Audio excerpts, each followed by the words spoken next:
Hi guys, and welcome to another episode of the Record Drums Online podcast, the podcast where I get to chat to session drummers, mixing and mastering engineers, and also music producers. In this episode, I had the chance of interviewing Grammy-winning record and mixing engineer, the one and only Nic Hard. Nic is the guy behind all those great Snarky Puppy records that he's been mixing for the past, I think, 10 years or more. And it's just a wonderful conversation with him. We start with his beginnings and how he went from being a DJ and playing electronic music to record some of the most intricate music on the planet, and also how he manages to record so many drummers at the same time, and the problems you can encounter, like spills of microphones and recording more than 200 channels at the same time. And he also goes through his mixing process as well, which is quite interesting. So a really cool episode. I definitely recommend to stick around for the whole episode. And as always, make sure you subscribe, you like, and tell your friends as much as possible so that we can keep growing this podcast as much as we can. And there we go. Yeah, so without further ado, here it is, Nic Hard.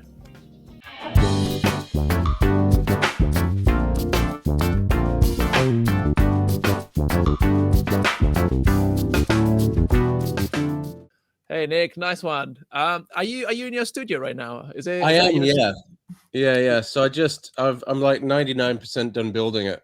It was last year my girlfriend and I bought a house, and we've turned the garage into a studio.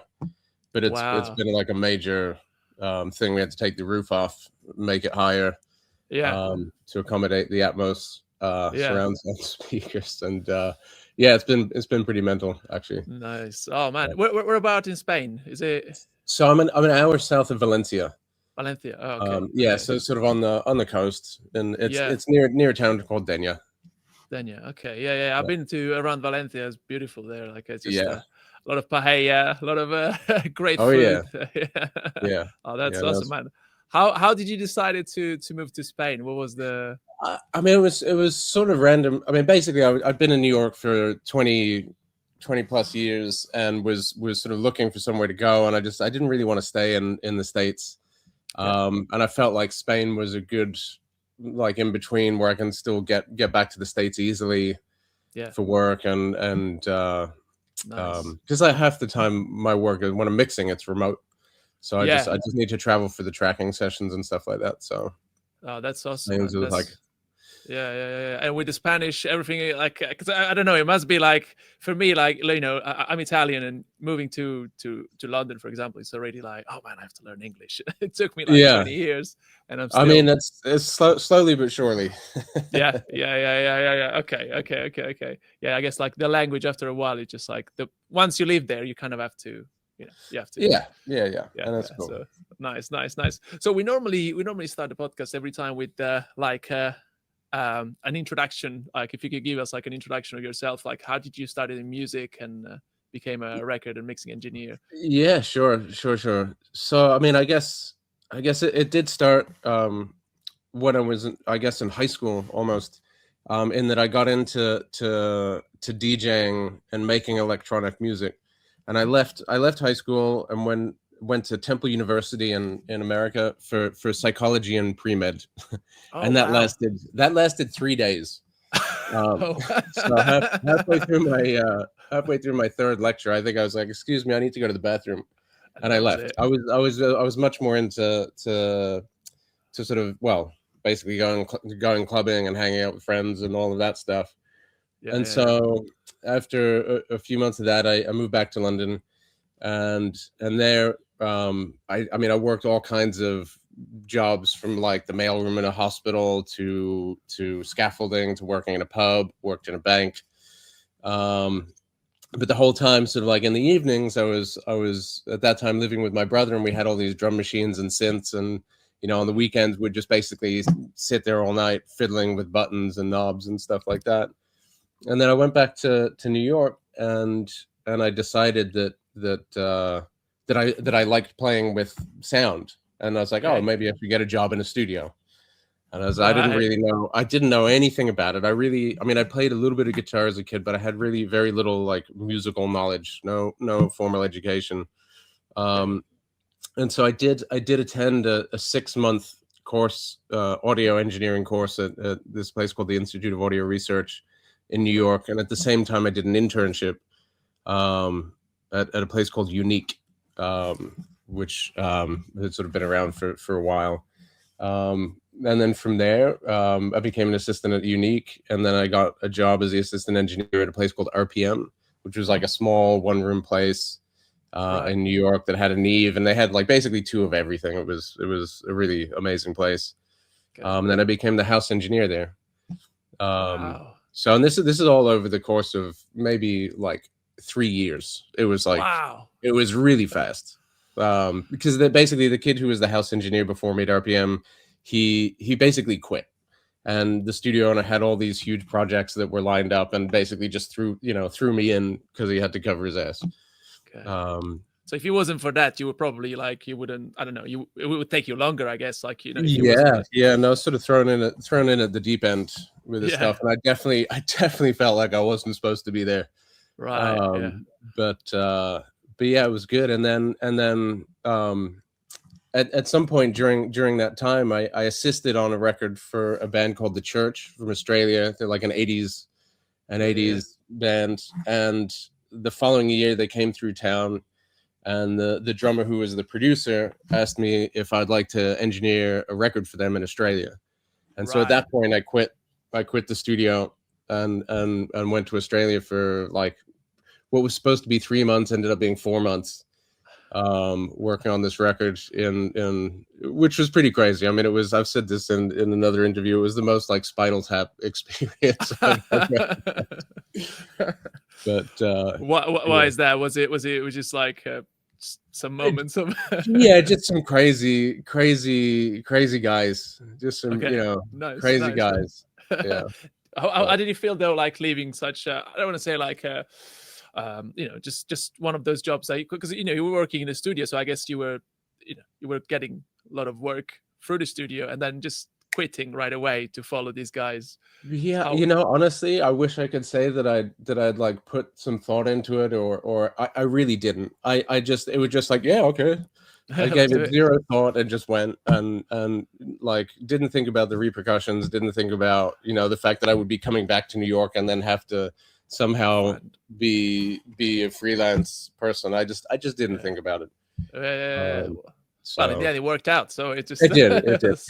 yeah. Somehow, there are like there are ways to get, and then after Australia, you came back to New York to like as you were saying, freelance. Okay, and then I was just basically doing whatever I could, and whatever project I could get, and slowly but surely, I got sort of more and more clients and work, and awesome. But it took like 10 years. I mean, okay. So 3 years of just like from starting from scratch to becoming a house engineer, and then getting to know people. I mean, building that was the easy part. Like learning the technical stuff was the easy part, and then but sort of figuring out how to get clients and that stuff is the harder part. The harder part, yeah. And how did you? Because you were saying you're a DJ and you're playing electronic music. How did that influence your approach? Because I spoke to a few drummers as well that they were a lot into electronic music, and they told me it quite influenced a lot their approach to when it comes to mixing drums or just. Yeah, I mean, I think it still does. I mean, I don't really have anything to do with that world anymore, but I think I still. I'm like a pretty heavy like kick drum, and I like to feel drums with like very present in a mix, and when I'm recording, I'm trying to capture them in a way that is not that they are electronic, but just that they have like the definition and the separation. So I think it's still like it still influences me quite a lot. Really? Okay. Yeah. Nice. That's awesome, because like I guess it's so different, I guess, from the stuff you're probably doing now, but somehow it just like you managed to. It's still. I mean, it's still. I mean, I mean, it's. Yeah, I'm not doing electronic music, but it's definitely like there's an influence in what I want to hear. I want to feel like the beat, and I want to feel that in the song. So in the song. Yeah. And then so you went back to New York, and is that where you met Michael League from Snarky? yeah. So Mike and I met through a mutual friend named Henry Hay. He's in a band called Fork. So he had this band called Rudder before that, which I'd worked with, and so that's how I met Henry. That band was great with Keith Carlock on drums. So that was a pretty wild one. But he introduced Mike and I think we worked on a record together, and then I started mixing stuff that Mike was producing. I wasn't doing Snarky at that time because they had a guy who unfortunately passed away pretty young. I think in 2015 or 16. Yeah. I think I remember that. I remember. Yeah. I remember. Like, was he after Ground Up, like the album Ground Up, or was it? I'm not sure. I'm not sure which is the last. The sequence of things, but either after that or Family Dinner, one of the Family Dinner things. Yeah. I see. So you stepped in, and then from then on it started. I had just started doing. I mean, I'd mixed one Snarky record that was sort of like a collaboration with another artist, and then just basically at that point on, I sort of took over everything because Mike and I had been working on this other stuff at the time. Yeah. So I was because it must have been quite of an impact, like, working, I guess, from just, let's say, quote unquote normal bands, and then working with Snarky Puppy is like this collective of so many musicians. Like, I mean, honestly, before that, I was doing a lot of like indie rock and some stuff that was like a hybrid of electronic and indie rock and all this stuff, like the Bravery and stuff like that. So a lot of the time, I mean, like the drummers were it was a very different story. I mean, a lot there was, I mean, I remember this one band, I'm not going to mention their name, but like they couldn't even get through a take, and so there was it was just a world apart, like going from that to then recording with guys who are that capable. No, exactly. I'm sure, like, especially I've recorded a few indie projects as well. Like this, a lot of it is about the energy. It's not about like the musicianship and all the technique and all that. So I guess, like, but I mean, quite honestly, I mean, as like an engineer, it makes getting like sounds quite difficult. Somebody's sort of like, just sort of like holding on, just to keep time. And, But, and then you get like three drummers, like, which are probably like some of the best drummers in the world.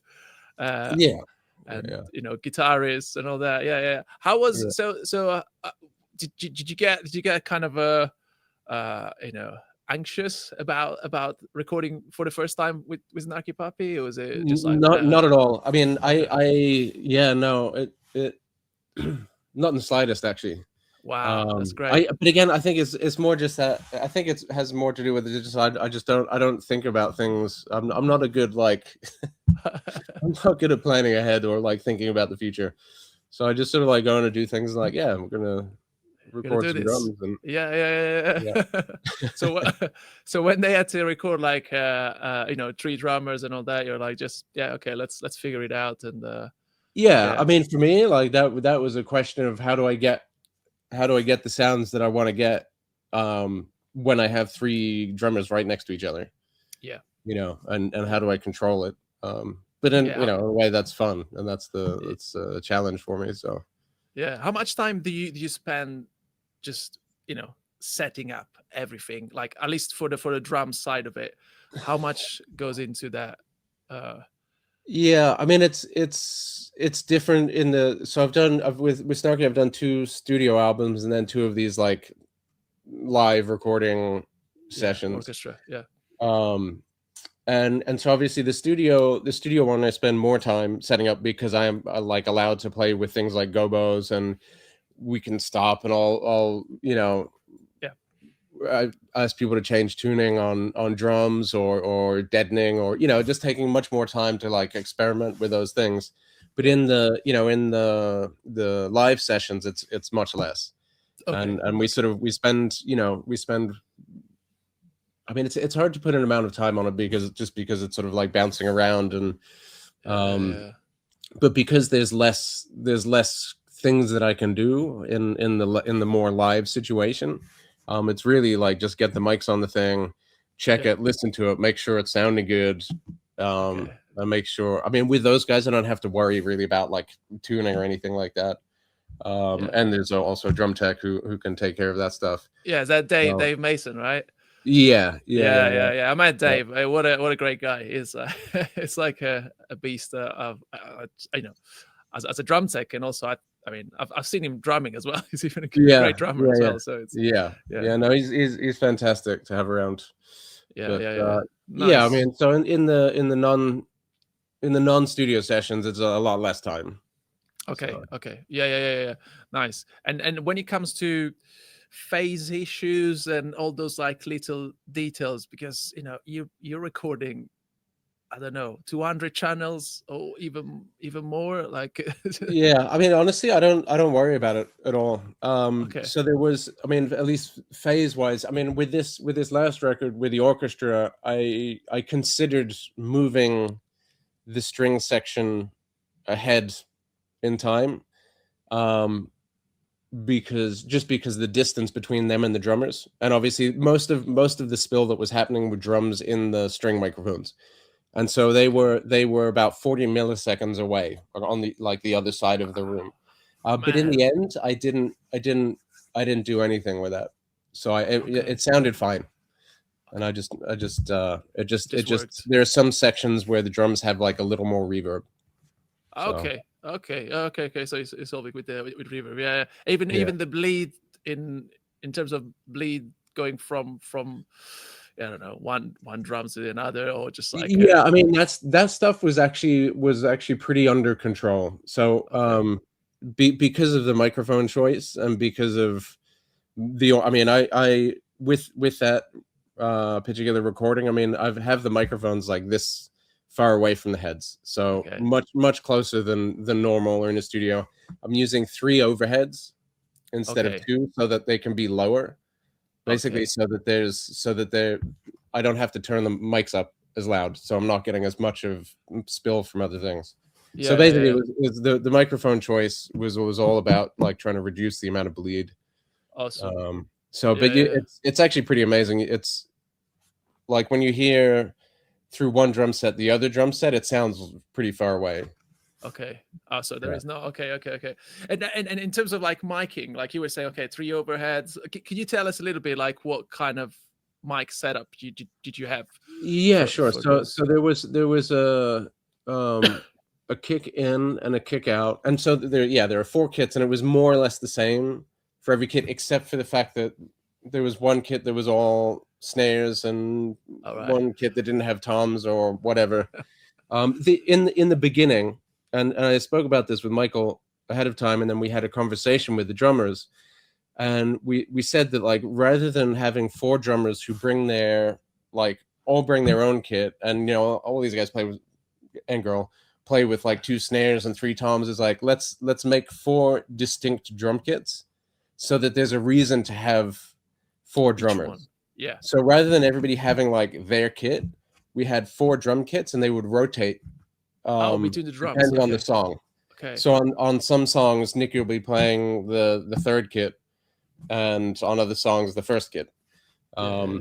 So the only difficulty with that was with the length of Larnell's arms, because they're considerably longer than Oh, anybody really? else's. So, I've seen yeah, it. I've seen him once. It's huge. yeah, Like, yeah. But that was the idea. So okay. each kit was tuned differently with different sizes, and yeah, the idea was to make them distinct from one another, so that there was sort of more of a reason to have 4 drummers than Yeah. 4 people with a similar setup. Yeah. Similar setup. Um, Yeah. but Okay. microphone wise, there were two microphones on the kick drum, used almost entirely Lauten microphones. Oh, nice. Um, Okay. Yeah. yeah. In this So, podcast, we just talk about Latin microphones. oh Somehow yeah, they seem to be. I don't know. Every drummer loves them. They're just so good. I love. I have them like on toms. I need to buy the new kick mic Yeah, they likewise. came out with. Yeah, Likewise. But yeah, but yeah. I have a relationship with them, and they sent enough tom mics and enough snare mics to cover all this, and we used the 120s, Loughton Okay, 120s for overheads, okay, and hi-hats, and clarion for the out kick mic. yeah, yeah, yeah. Yeah, Sorry, so sorry. yeah, that's The in mic, the kick in were the kick in was, I think they were all Beta 52s. bit of I think I 52s. might have, maybe we used something else on one of them, but Okay, I think for maybe the so. most part that's a pretty standard, Okay, like, yeah, starting yeah. point for me. And then Tom's Lotte mic, and then All Loughton mics on the Lotte Loughton mic. toms, Okay, and snare tops were all Loughton snares, and the bottoms I think were probably 57s. okay, okay. We doing hi hats as well, or Yeah, just hi-hats, hi-hats? hi-hats, Yeah. Loughton 120s, I Okay. think. Wow. Or Yeah, maybe yeah. maybe I forget if we used 120s or we had to use something else. I can't remember. Maybe we ran out. No, no. Okay. Yeah, Yeah. yeah, yeah. Wow, that's a lot of microphones It just to was, record. yeah. Yeah, it was a lot of mics. How many channels was the whole project? Just So we could record up to 256, and I think we did 244 because we okay. needed some other channels for routing stuff. But yeah, I think around 244. 244. That's not too bad, I guess. I mean, It's it's it's not too bad. yeah, yeah. Um, So I guess like you don't get any. I love this that you don't get stressed out at all about all this. Like I stress out for just recording like 3 microphones, and I'm like, yeah, yeah, that's I awesome. mean,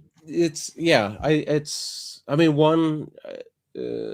the state of equipment now is usually so good that you kind of don't have to worry about it. And I mean, I guess I've done it enough times that I Yeah, know if I put a microphone there, it's gonna sound good. And yeah, yeah, yeah, yeah. um, Yeah, yeah, nice. I have one question that it's I would always wanted to ask you. Like every time I listen to a Snarky Puppy record, especially the latest ones, there is the snare sound that I don't know. I don't know how you do it. I don't know if there is a trick. You probably, if you don't want to share, fine. But it's literally it's the snare, like the snare pops out more than any other part of the drums. Of course, like kick as well. But for some reason, the snare every time is just I don't know. It's really stands out mhm. from the rest. And I don't know. I don't know if there is any trick. Probably there isn't. I don't know. Or I honestly I don't think so. okay. I mean, there's nothing that I can think of. I mean, they on the drum bus there is a transient effect, so Yeah. it does push kick and Okay. snare. Okay. But really, I mean, I think so much of the drum sounds, especially on those records, I think it really comes down to the drummer. Mm, For me, the order of importance on like gear and recording stuff is yeah. the very first and most important thing is the person that's hitting the The drums. drums. Yeah. So I mean, I remember like a long time ago, I was recording this rock band, Yeah. and the kid in the band was like a fairly like okay drummer, like Yeah. not Yeah. fantastic, not terrible. And we're at this studio in upstate New York, and with a really trashy piece of shit kit, and he starts playing, and it's like the sounds are like pretty terrible, and I'm like, oh Okay. man, this is gonna be a rough day. And then a friend who lived nearby was a session drummer, Joe Magestro, and he came in, and he was going to tune the drums, and he just sat down without touching anything and started playing, and the kit sounded 50 times better.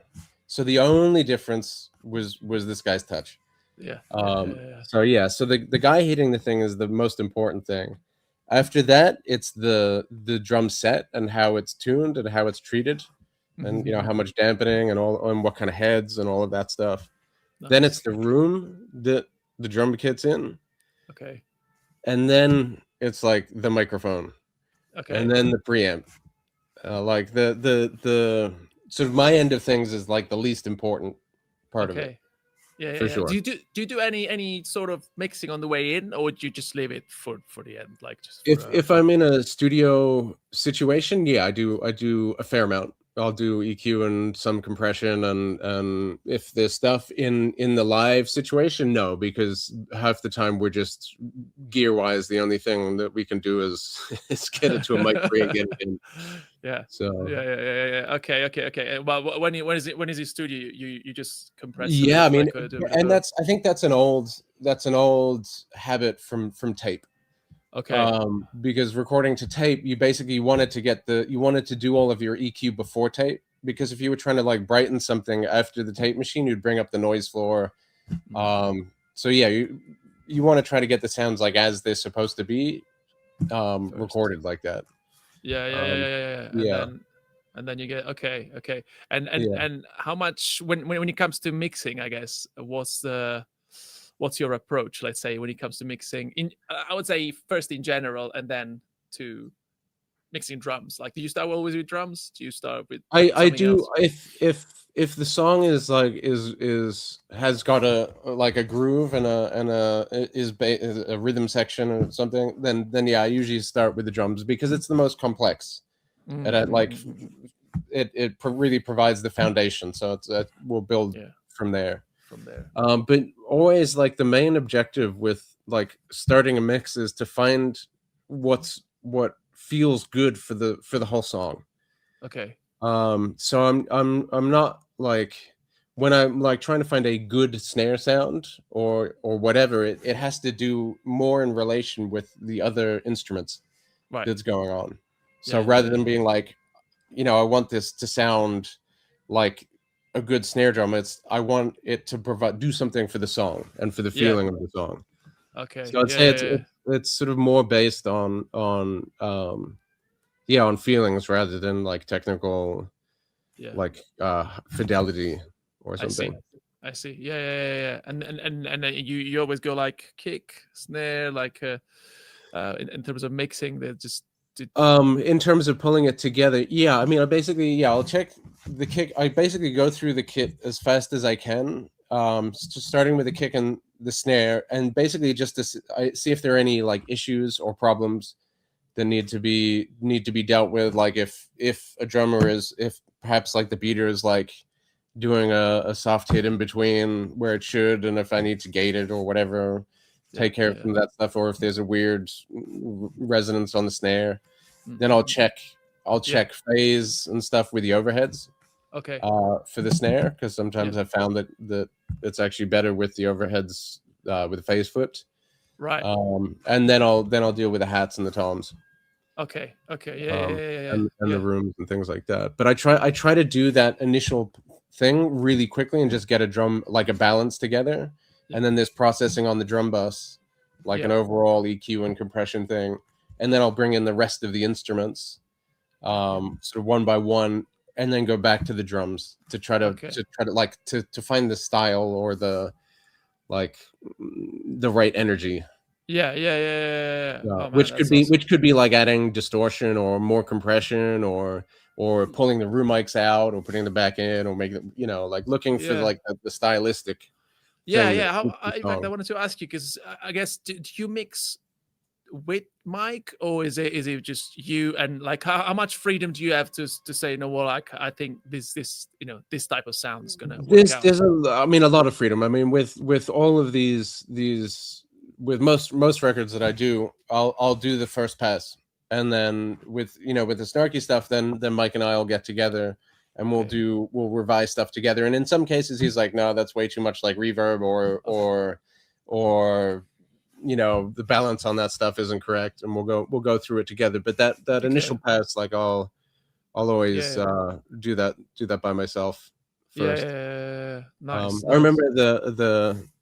I think Mike told me, or Henry told me, the with Culture Vulture, so the first record that I really did with them, I did the first round of mixes and sent it to Mike, and apparently Mike called our mutual friend Henry and was like, "This shit is crazy, and I don't know what to think about it." Like, so whatever I'd done, um, I'd pushed things a little far. Um, Yeah.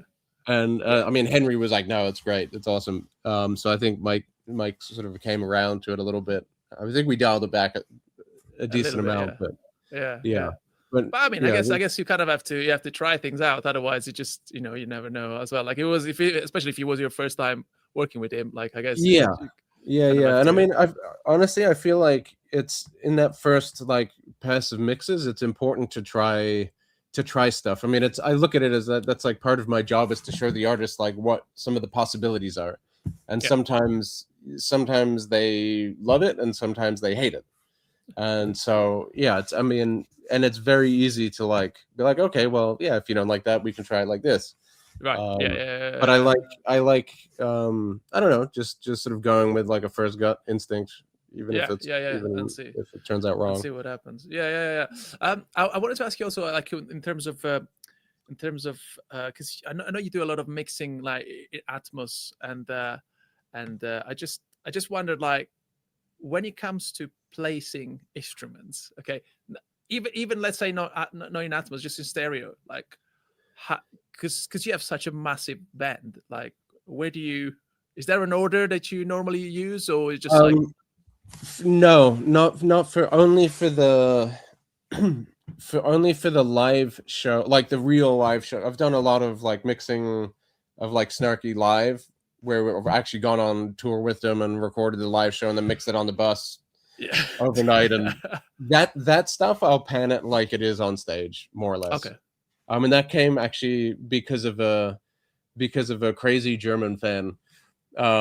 So in I think it was like 2015, like they did a tour and they were sending hard drives, and it was taking like 2 weeks before we were able to like release the mixes. By the time I got the hard drive and mixed it and we uploaded the stuff. Yeah. And there was this guy from Hamburg, I think, and he sent me an email asking when that show was going to be released.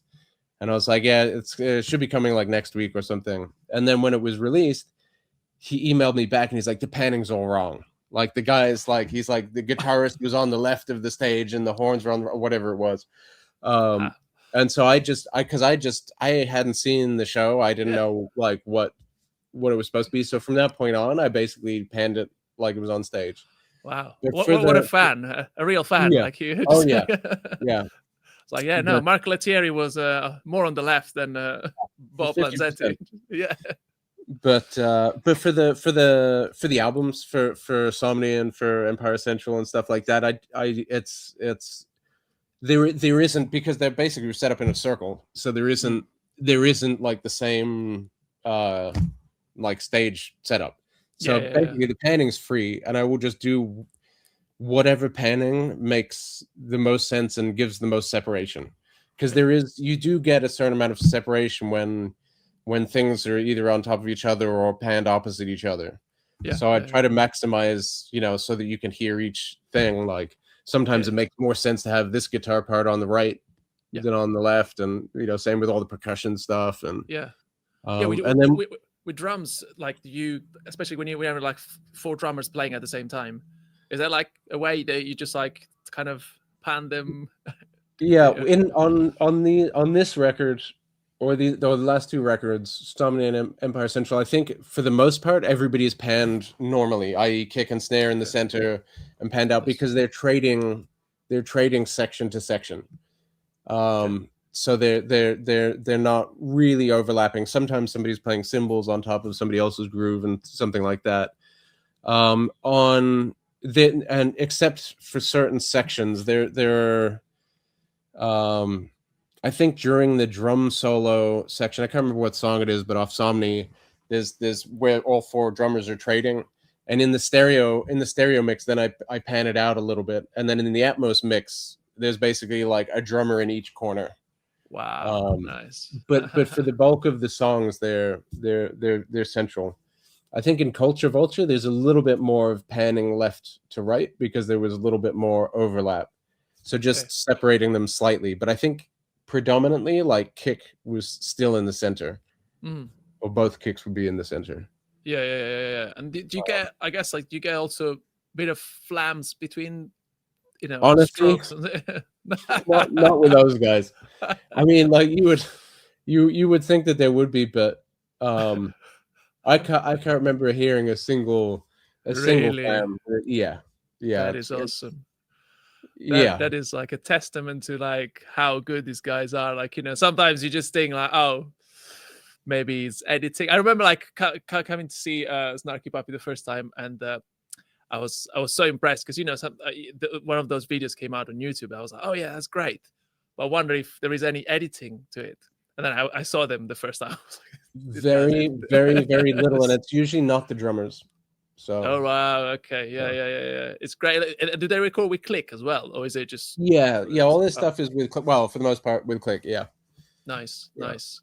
Man, this is awesome. Can you give us like any sort of anecdotes that you could tell us, maybe out of that came out of those recording sessions that kind of strike out to you, Ooh, any memorable moments?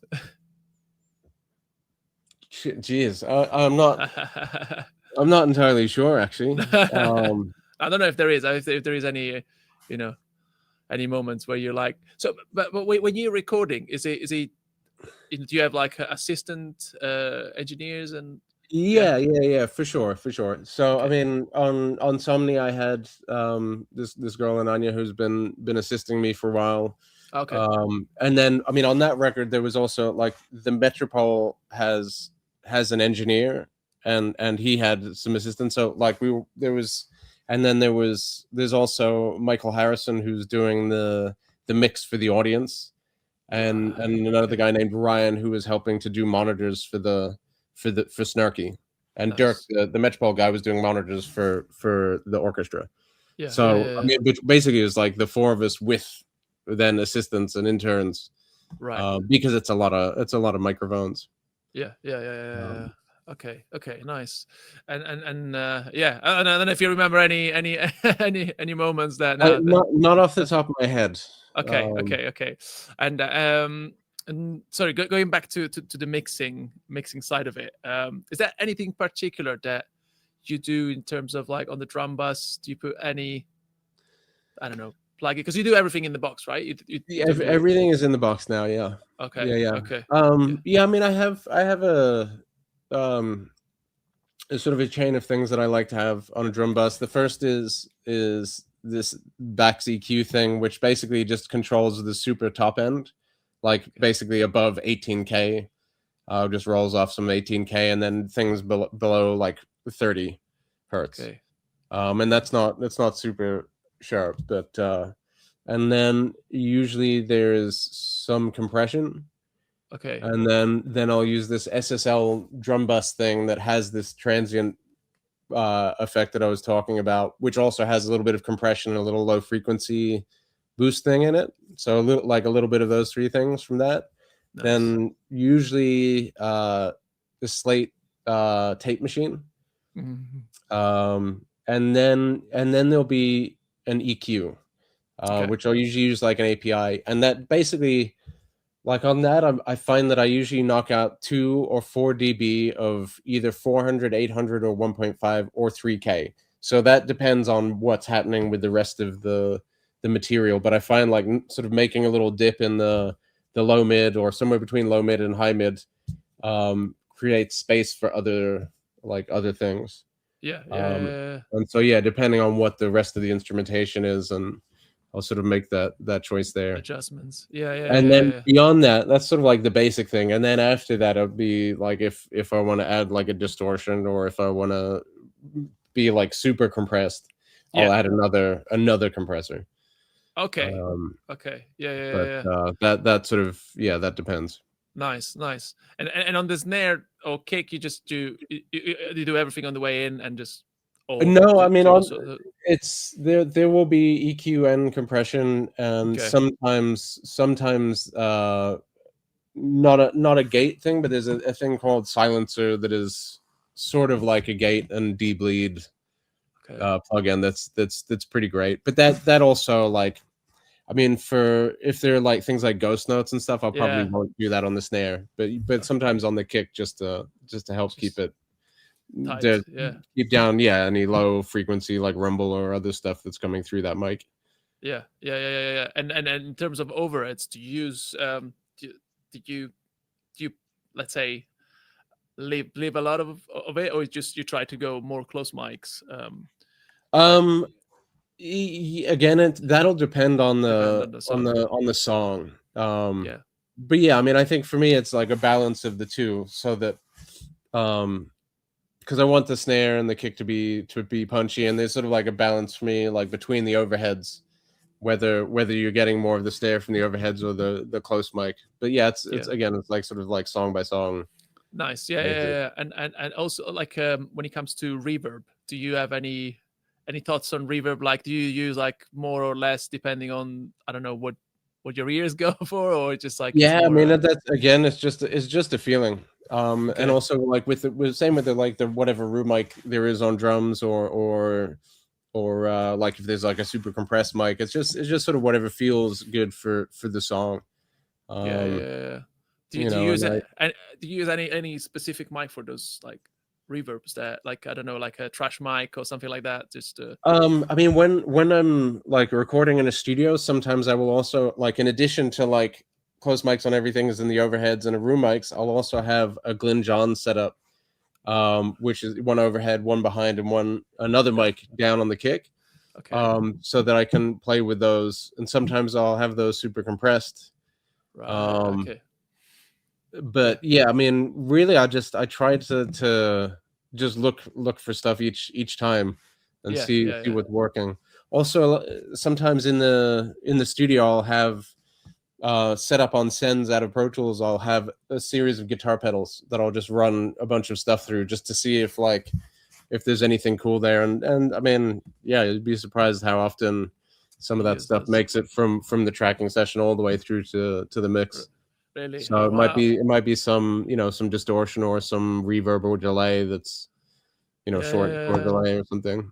Nice. Oh man, that's awesome. That's so cool. Yeah, yeah, yeah. Yeah. And the room mics. And you were saying you know, when you did your list like of things is the drummer, and then the room. You also said like, do you guys choose together the room, like where to record with Mike, or is it?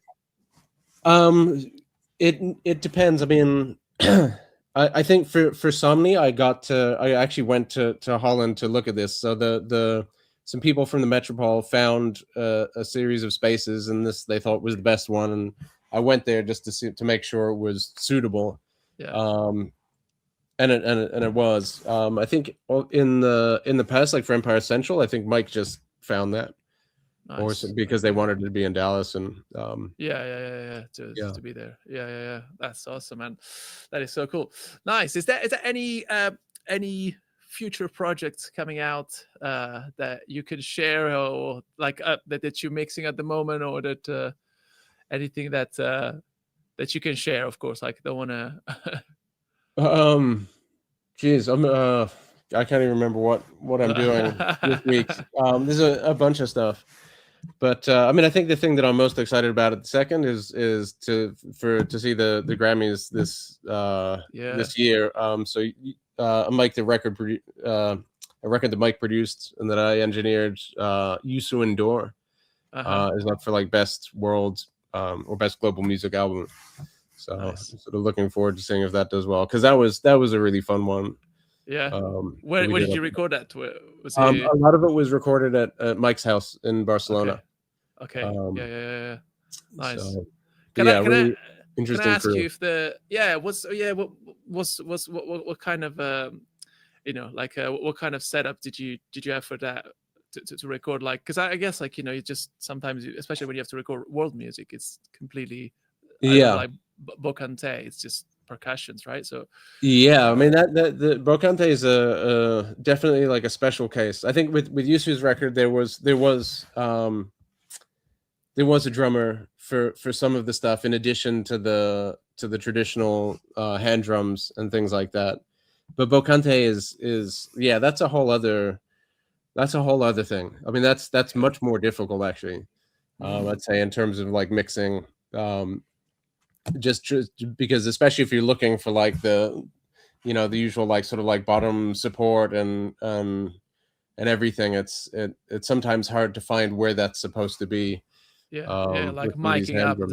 the percussions and all the Yeah, I mean, the miking part is fine. It's really just like getting the balances in the mix. And I remember on the second Bocante record was maybe like the hardest record I've ever mixed. I think I really. did it. I did it and started again 3 times. Wow. Um, because I just was like struggling with finding how to put all these things together, because it's very like a traditional. Yeah. I mean, I guess I don't know. Is there like a particular approach that you go for, like when it comes to recording that kind of stuff? Like, in terms of miking, do you have to kind of research, like, okay, I don't know, the hand drum, like the one that what's his name, the Keita, right, the percussionist. Yeah, the Keita is playing, like, where do you place the microphone, and do you do a bit of research on that, or just I don't do. Well, I do research once I'm there. Yeah. Again, I'm not good at planning ahead.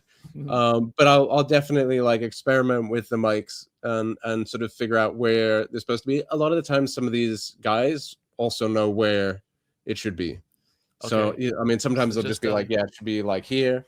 And I'll usually have a few microphones up, and just try out some different things. There's some instruments that I found that like it's better to be, 2 feet away, rather than like super close on it, and but I'll try to usually experiment and test some stuff out as well. Yeah. At the time.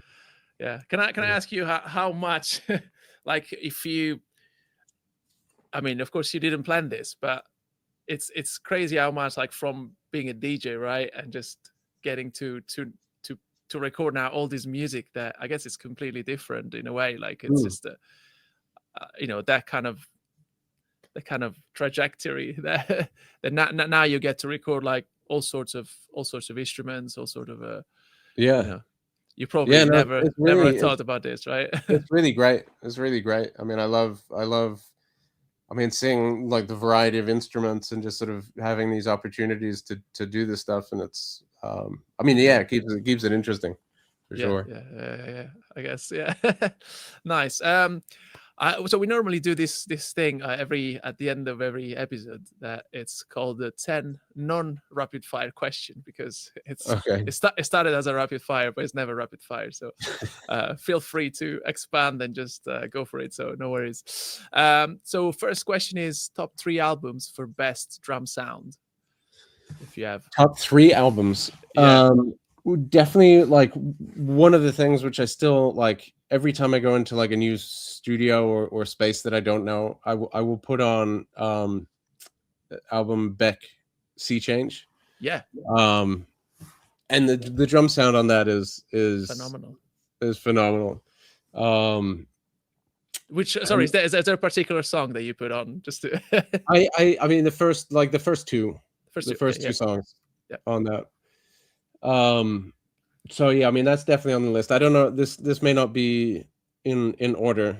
I don't know. It's fine. But I'd say also Harvest Moon by Neil Young. I mean that drum sound is incredible. And then shit. I mean I don't know what else would be next. I mean there's so many. So many. Yeah, I know. Yeah. But yeah, I mean other songs that I like use for reference is like Starlight by Muse. Oh, nice. I mean these are also like just general like mixed things as well, that sort of the whole thing works fantastically.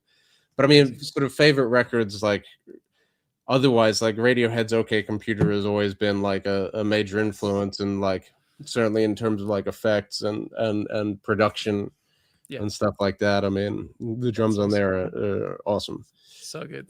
Yeah. Nice. When it comes to ribbon mics, do you prefer them on overheads? If you have to choose between overheads or room mics, where would you put them? Well, it depends on what ribbon you're talking about. So my favorite overhead mic period is the Bayer M160, which is a hypercardioid ribbon. So I mean if that'll be my overhead if I have the choice. Okay. But other than that, usually one pair of room mics. I usually have 2 pairs of room mics, and one pair will be normal figure 8 ribbon, either Coles or whatever's around. It's available. Yeah. Nice. This is like a double question in one. It's like best and worst part of your job. The best part of my job is that it doesn't feel like a job. And it feels like I'm just hanging out, like having fun with friends. Nice. And what's the worst part of my job? I guess like the worst part of my job is when you're working with somebody that's difficult Yeah. or musically not interesting. Okay. So, Okay. Yeah. Yeah. Yeah. Yeah. but Nice. that's I mean Nice. it doesn't happen that often now. No. No. No. For sure. And four is a piece of gear you cannot do without when recording drums at the moment. If there is like one. I mean, I'd say like the Loudon mics. Yeah. So I mean, yeah, that's they're great to have. I Yeah. mean, obviously like, you can do it without because there are other microphones, but No, but at the moment yeah, is like the go-to yeah, yeah, microphone. Yeah, for yeah. sure, for sure. I'm Uh, definitely packing them and taking them with me when I'm traveling. really? Oh wow. Yeah, I mean, Okay. I Yeah. did a record in Mumbai in Oh October, and wow. I made sure I took the Loudon mics with me. Nice man. Yeah. Amazing. Wow. Yeah. Yeah. Yeah. Number five is dream artist you love to record for. Ooh, that's a tough one. I remember when I was starting out, it used to be U2, but I think maybe that's changed. Okay. Um, so I think shit. I don't know if I have an answer to that one. Okay. Yeah. Yeah, it 'Cause can be I think multiple ones as well. Like doesn't have to be yeah. I mean, just one. now Yeah. I don't I don't feel like I would have anything to contribute to U2. I think they did a great job. Um, and same with a lot of like established artists. I think I really like working with up and coming artists as well. Mm-hmm. So it might be yeah, just somebody that hasn't happened yet. Okay. Okay. Yeah. Yeah. Yeah. Yeah. Yeah. Amazing. Yeah. I mean, we already talked about this. What plugins you normally use on your drum bus? We already Mm, discussed yeah. that. So yeah. Yeah. We can go. The next one is if there is any book or video tutorial that you would recommend or that you found helpful when learning how to record mix drums. If there's like Um, any. no, I've never. I know I've never read a book. I Wow. mean, no, I've read books, but I don't think I've read any books about engineering. Okay. Um, and yeah, the tutorial thing, I'm not really sure. So I don't know what. I mean, I know I have one on Pure Mix, that's about Yeah. Empire Central, but I haven't watched it, so I don't know if it's any good. Nice. um, but yeah, I mean, for me, I think just an important thing to like remember is that there isn't like a set of like rules for this, and I think really just doing as much as you can and learning and by doing and Mhm. just experimenting and trying stuff out and figuring out what you like, because there isn't really like wrong answers to a lot of this stuff, and it really depends on yeah, you just have to build the knowledge. The knowledge. Yeah. Yeah. I don't think it's because it's different for Yeah. everybody. Like For sure. a good snare sound is subjective um for everybody, and it has to do with the context of the other material around it. Yeah. So it's really finding out like what you like as an individual, Yeah. Yeah. Yeah. and Learn how on to the get it. job instead of yeah. Yeah. Yeah. Yeah, yeah, Yeah. yeah. Yeah. Was there anyone like on the studio that in New York that kind of showed you the way or a little bit, or is it just like you were just like picking up things and watching him? Yeah, but I was picking up a lot of things. I remember, well, so there was a guy named Nico Bolas Oh who wow. Yeah. he he's the one that taught me about the Glyn Johns drum setup, you know. And I think we did one session, and I remember that.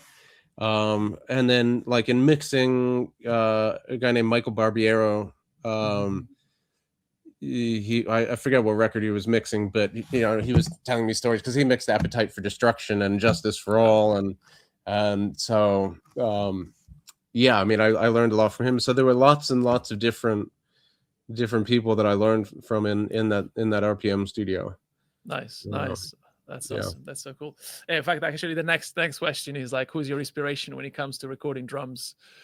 Uh, if there is, mixing drums, yeah, just like, Yeah. I mean, I would have to say Nigel Godrich. I think that's yeah. I mean, he's done some of my favorite records, yeah, and that and I guess like, you know, or as a producer, George Martin. I yeah, mean, because I think a lot of that had to do with with him, with the Beatles. I mean, they Yeah. really did invent all of this stuff. So Yeah. 100%. yeah.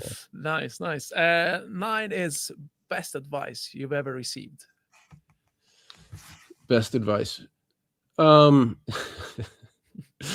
this isn't the best advice I ever received, but it's pretty funny that that same person, Michael Barbiero, Yeah. told me, never tell your girlfriend or wife what time you're going to be home.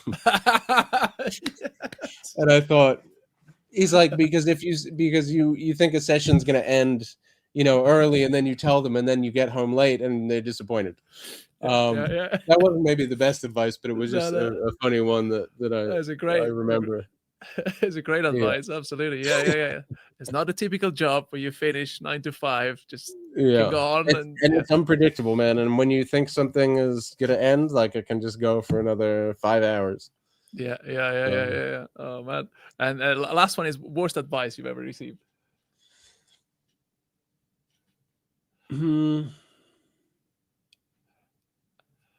I don't know. I don't know if I remember getting Yeah. any bad advice or Bad advice. Yeah. That's all right. That's yeah. all right. Then if there is like one piece of advice that you can give to the up and coming, guys that want to do exactly what you do, and what would you recommend to them to start and just like to give them a I mean, I think yeah, for there's definitely there's a lot of things. But maybe I think just remembering that this stuff is subjective, and to like really like explore things, and knowing that there isn't like a right answer, a right way or wrong way to do this stuff, and just finding out what makes what you think sounds good is good, and to not like drive yourself crazy with going back and forth, and wondering if it's okay. And I mean, I used to drive myself crazy with the stuff, and I think it's not really that helpful. And that in conjunction with just doing as much as you can, and the volume of work, because the more experience you get, the more you learn, and then the bigger foundation you have to like pull ideas from. So I mean, for those who are like just starting out, like doing as much stuff as possible, like even if it means doing it for free, just taking every opportunity that you can. And then I'd say like the most important thing, which is about getting more business and clients, is networking. And I don't mean that in like a shitty, slimy way. I just mean like maintaining relationships with people, and being present in those relationships and things like that. Because that's when somebody thinks of you, they'll call you for work and stuff like that. So I think keeping up the relationships, and going to shows, and hanging out with your friends and your clients, and just being involved, I think, is the most valuable thing that you can do to build your client base. Yeah, that's what music is all about, isn't it? It's just like in the end, just having those relationships with people. That's how yeah and being there for the hang. Yeah. There's no I don't know. I see a lot of people now just writing music in their room and just doing everything on their own. But I guess like music, it just it's so much better when it's like kind of a collective of people. Just yeah. That's awesome. That's so cool. Nick, where is the best place for people to find you? Well, my website is sort of in progress. Okay. It had to be rebuilt, but there's like contact information on there. So which is nichard.com, NICHARD.com. And then there's also Instagram and stuff. People seem to contact me through that as well. Awesome. Amazing. Nice one, Nick. That was so insightful. Thank you so much for for all the great My stuff, pleasure. and for your time. Really appreciate it. And No thanks so much also for the inspiration on all you do, because it's phenomenal. It's like thanks. all the work you've done so far, like it's great. So keep up the great work, man. Nice All one. good. So I'll see you soon, man, for sure. Awesome. Yeah. All right. Thanks so Take much. care. Yeah. Cheers. Yep. Bye. Bye. Bye.